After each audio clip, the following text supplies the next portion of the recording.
มึงเออสมนิฮอดอ้าวสวัสดีทุกคนครับไก่เราตะงนักลิงเชียปอนเป็นหนงนะงนักก็นะฮันในแต่เราถ้าเกิดฮันในฮอดเราแต่นะเชียก็เอาไว้แกแลนะปล่อยแต่ต่อยปนาวก็ตีหูปล่อยทะแบกกันนะยำปลากระป๋องครับแซ่บๆเลยครับมาครับฝนตกไม่รู้จะทำอะไรกินเนี่ยยำปลากระป๋องนี่แหละปลาเล็กเก่ามาเราแล้วนะ919โมยนะเนี่ยดอกขมิ้นครับสวยๆเลยครับเอาไปลวกแล้วครับบอกละต่อยเราแต่นะ919 tadi mau kerak lepas ada apa nak klub si mau kerakนะnhà cái bè harap punya klub si mau kerakนะที่นั่นก็ในดัดลาวที่ไหนเลยนะกะคลิปเล็กไล่มาโมแบงก็ว่ากูให้ตอนนะเชือกนี่ตามมาใหม่ได้เรื่องบอยมานานเลยนะนึกแล้วกูเชียร์ที่ภายเดินไล่ได้แชร์มาตาติกละตาหนูเราแต่นะเชียร์กับตาแล้วนะ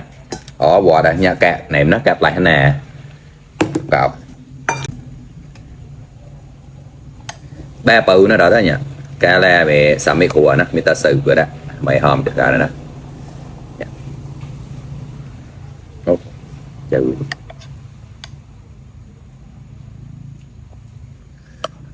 mũ mã nào ra đó bỏ chữ là mã nào đặt lão ra đó phần nào quay cặp lại mới đột nè và chuyên chuyên xem nè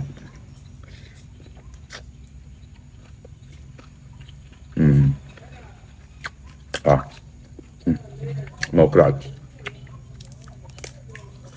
và rất lao rồiเป็นมะม่วงแรดนะครับเนี่ยปลาโมมะม่วงกรอกแรดจากแล้วครับเส้นกบสีมะม่วงแรดนะมาครับปลาดักละ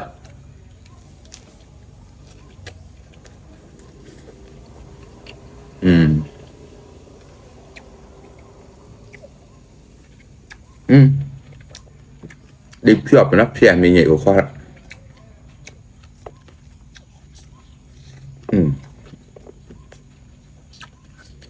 cao mười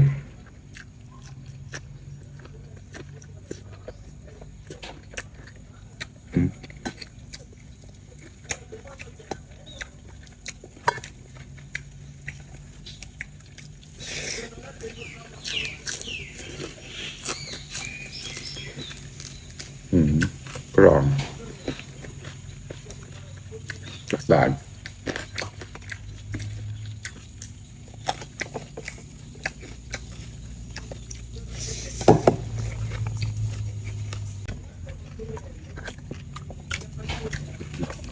ไม่ใช่นะครับ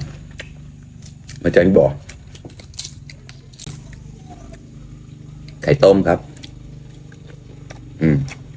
อร่อย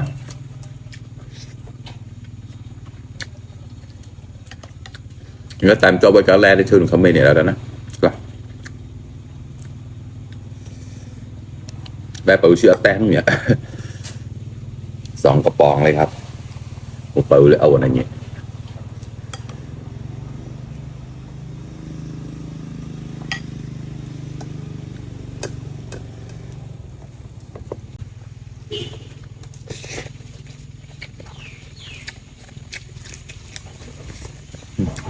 มาจาน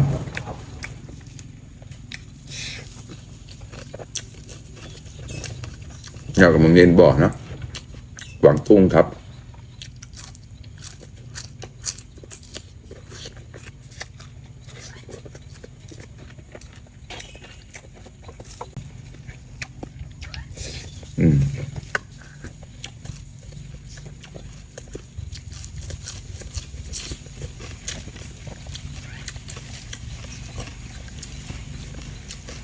แย่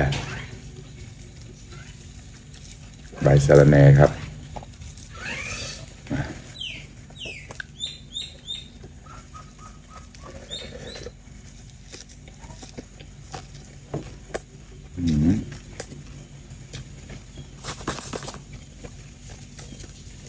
พอ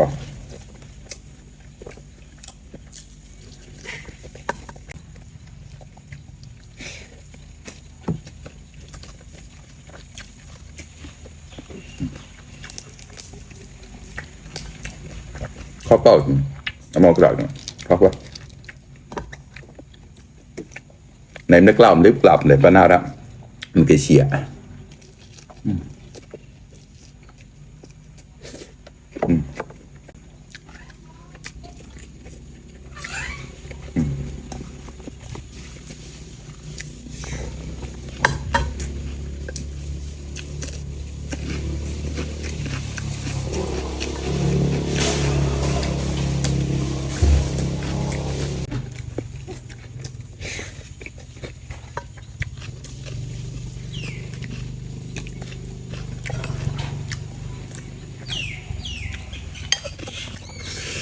อร่อยมากครับเพื่อนๆขอมาครับร้อนจ้ะเสียๆแล้วปล่อยไม่โดดก็จะปล่อยไม่โดดกับหมูมาครับ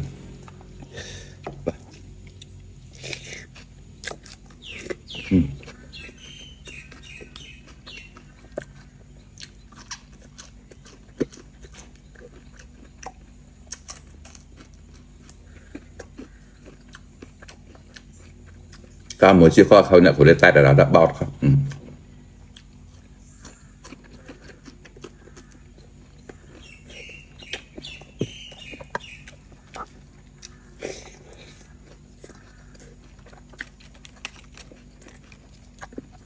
อุ้ย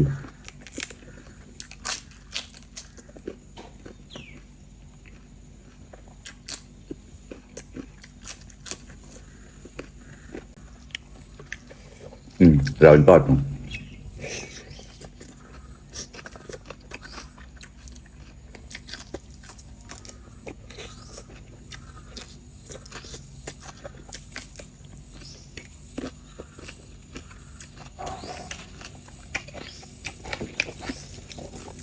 กลับแล้วกลับมาครับเพื่อน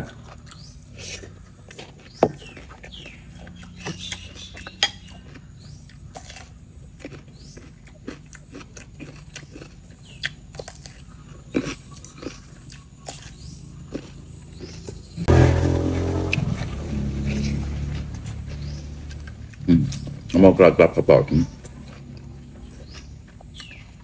มันจะกลับจำหนังตาอย่าแช่กันติดเลยแบบโมกลับบัดบ้าอดเลยพี่หัวบาแตงแล้วครับพี่อดแตงใช่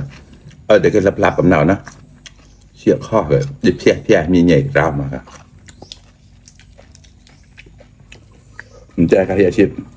เบาแต่เชี่ยขอบเสียมเบาแต่ดิบพี่อดแต่นะ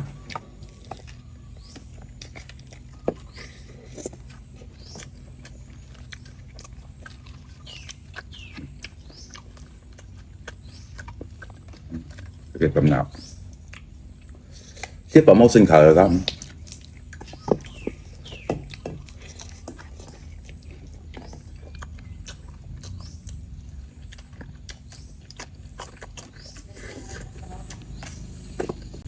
cái nâng kẹt tao cũng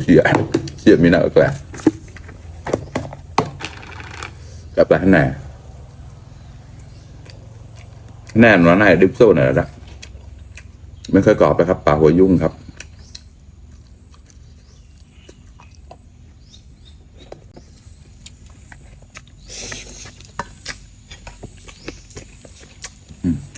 อร่อยป่ะดีใจกับปอนอ่อนเนี่ย